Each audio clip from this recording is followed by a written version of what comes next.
Hi, welcome to Expand Your Us. I'm so excited that you are here to hear this week's essay. It is entitled Rules of Engagement. How do we talk to each other? And this was posted the week after the 2020 election.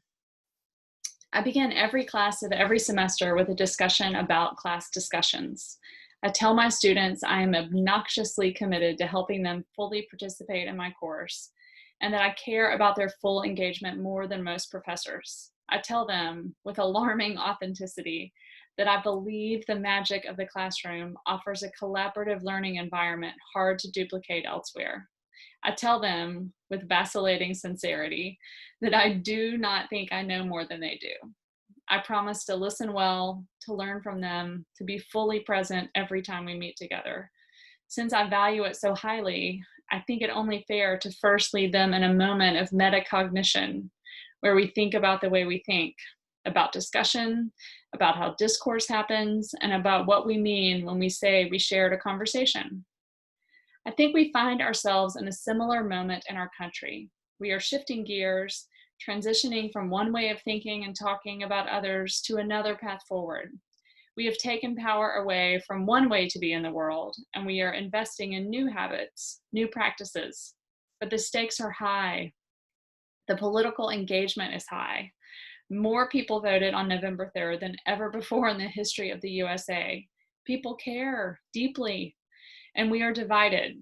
Even though Joe Biden and Kamala Harris won more votes than any American ticket has, Donald Trump and Mike Pence also won more votes than they ever have before. Our teams believe very different things about America, about American people, about how we live together. So what now? How do we talk to each other? I admit, I have almost been thankful that we are re-entering smaller worlds as we stay safer at home. Upon reflection, I'm nervous about talking with folks who think really differently than I do about who belongs here in our country. I'm embarrassed by this because I believe relentlessly in our ability to appreciate each other. My whole life's work concerns how we might come together, reaching across lines of difference, expanding our us as we learn to claim each other as family. And yet, here I am, wondering what a healing conversation might sound like. So, what does good discussion require? What does communal meaning making demand of us? These are questions we have to ask ourselves if we want to be part of the coming together that is hopefully upon us. So, in the spirit of new beginnings, here are some of the takeaways from my classroom discussions about classroom discussions. Number one, you must be present and engaged. We can't talk to each other if we don't talk to each other. Do you have friends you either avoid or avoid certain topics with? Do you think about a thing all day long, but then suppress it around certain people? As my friend David Dark says, the price of admission cannot be the suppression of my conscience, of my thinking and wondering about the world. There is a way of living now that suggests that staying out of it is the better path, that apathy is holy somehow. I disagree. Show up. Mention things that worry or fascinate you. Be present. Number two, you must listen. In order to collaborate in the work of making meaning with others, we have to listen to them. Often, a student will have a thought, put her hand up, and stop listening to anyone around her until she gets the floor. This is a terrible way to discuss anything. Instead, we must do two things at one time: listen, think, process, listen more, watch body language, look in people's eyes, and contribute when you can.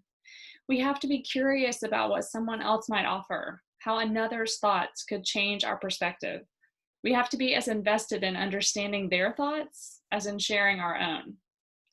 Number three, you must speak in context.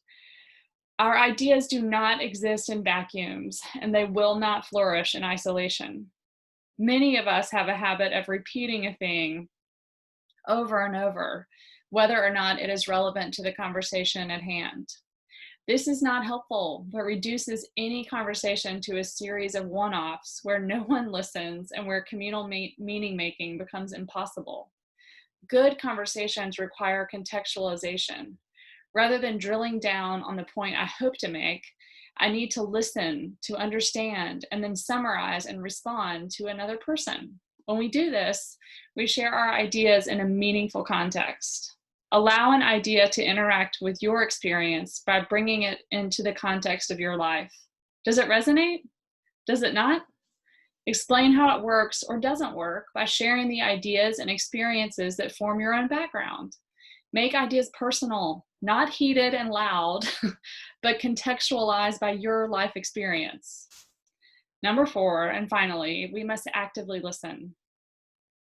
Active listening is a tool my mom taught me. It requires me to listen, to restate, and even refine her point in an effort to understand and to build on her perspective. When we do this well, as I tell my students, we sometimes stumble into writing a beautiful paper out loud together. I contribute an idea, contextualizing it with my own experience, making it relevant to the discussion. Someone else complicates it in her retelling, adding more nuance or more experience. A third soul then expands the idea even further, bringing in challenge or a new perspective. Active listening communicates that to others in the discussion, that we find them valuable, that we find them worth listening to, that we appreciate their perspectives, even if they ultimately prove faulty. I have participated in truly marvelous classroom moments, and they do not require everyone to start or end on the same page. These experiences give me hope that as a nation, we don't have to freeze in this moment of discord. We don't have to stay here. If the last few years have taught us anything, I hope it is that Washington, D.C. will not save us. Don't wait for Republicans and Democrats to respect or value each other.